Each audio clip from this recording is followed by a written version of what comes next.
The Batman is finally starting to drop pictures of the new movie. Those pics hold the clues to figuring out every one of the movie's mysteries. Let's play detective and investigate.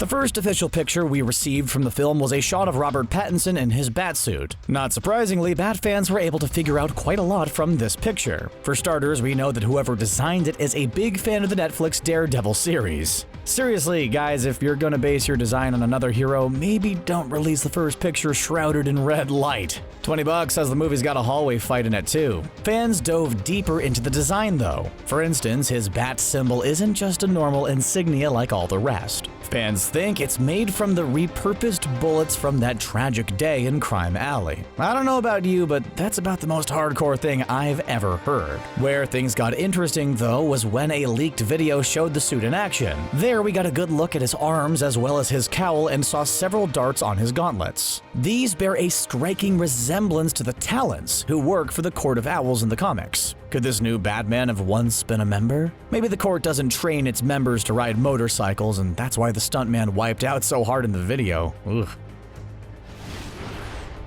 So what is this whole Court of Owls thing? Well, in order to explain that, we'll have to dive back into Batman's ancient past. The year 2011. The entire DC continuity was erased again and replaced with the New 52. There we saw a new Batman who was exactly like the old Batman. It was a little disappointing compared to the revamped origins of heroes like Wonder Woman and Superman. Luckily, he had new villains to deal with. A simple investigation takes a dark turn when Batman discovers that Gotham has been under the control of a secret organization all this time. The Court of Owls has been secretly controlling things for decades. Their members include various wealthy people in Gotham's elite circles. Okay, Twilight fans, I know what you're thinking. No, the Court of Owls is not the Volturi. They just both happen to be secret ancient organizations that control things from the shadows and threaten people. Well, maybe they're a bit like the Volturi. They also use these highly trained assassins called Talons to do their bidding. These warriors are so skilled that they even gave a seasoned Batman a run for his money. He had to use a cool mech suit just to take a bunch of them on. Also, they wear these really dope masks.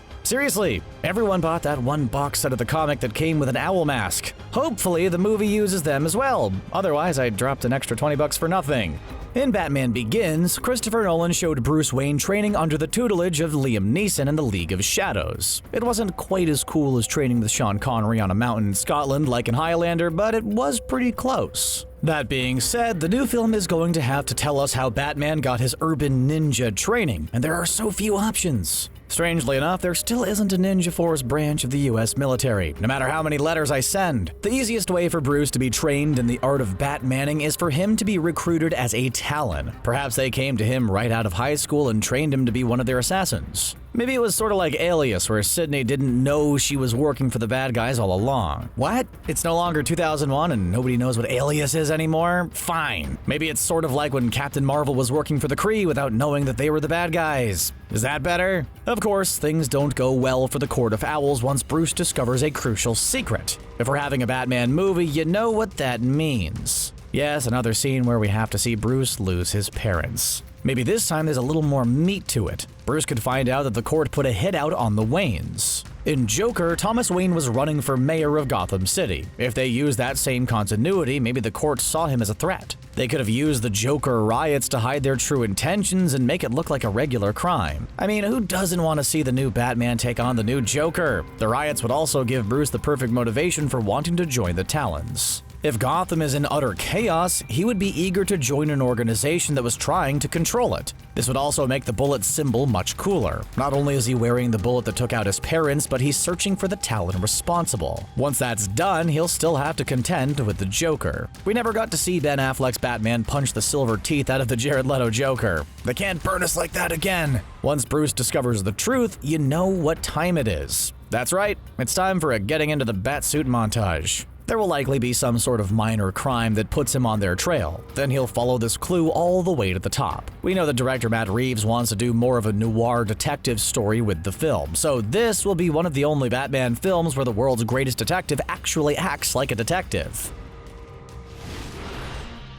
One of the major flaws of the original Court of Owls storyline is that it lacked a major antagonist. Sure, the court itself is pretty scary and those talons are deadly, but there was no real leader to act as the big bad. That's why the Batman might be taking things in a different direction with some of the characters. The most notable change comes from the film's depiction of the Penguin. Instead of him looking like the disgusting Danny DeVito from Batman Returns, he's a fairly normal-looking Colin Farrell. Sorry, Gotham's Robin Lord Taylor, you're no longer the cute Penguin. So maybe this version of the character is a big departure from his comics counterpart. It's possible that he's a member or even the leader of the Court of Owls. Both he and the court have a weird bird obsession, so it would make sense. Hopefully this works better than when Marvel tried to do the same thing in Daredevil with Bullseye. As long as he doesn't have a weird picture of a penguin carved into his scalp, it'll probably be good. The other high-profile villain that's making an appearance is none other than the Riddler. Little Miss Sunshine actor Paul Dano is stepping into the green shoes left by Jim Carrey. Time will tell if he's going to have to squeeze into those tights though. Very little is known about Riddler in this version of the story. If we use the Court of Owls as a reference point, maybe we could figure it out.